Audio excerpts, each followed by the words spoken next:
Number 5, Elaine. Kilala siya sa kakulitan niya with her fam at sa kagandahan niyang taglay. Kaya naman marami nahuhulog sa kanya. But ang nanalo sa puso niya ay si Zayde.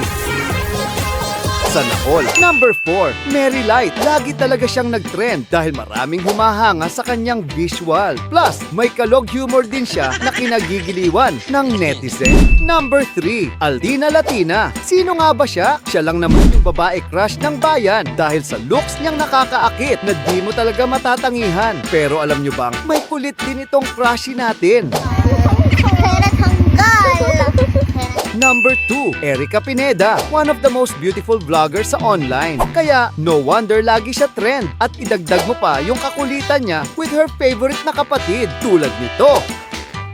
I'm ready. Uy, mas maganda sa Ate Yarn. Number 1, Marie Twins. Ang twins na lagi inaabangan ng mga netizen. Kahit nagsisimula pa lang sila sa online, ay minahal na sila ng mga tao. Kaya naman hanggang ngayon, patuloy sila nagbi-viral sa online. Sino sa kanila ang pinaka-favorite nyo? Comment mo na yan. Nga pala, may napupusuan ka bang celebrity na gusto mong i-feature? I-comment mo sa baba. At kung bitin ka pa, mag-follow ka na para updated ka palagi. Yun lang, maraming salamat sa suporta ka, Modern.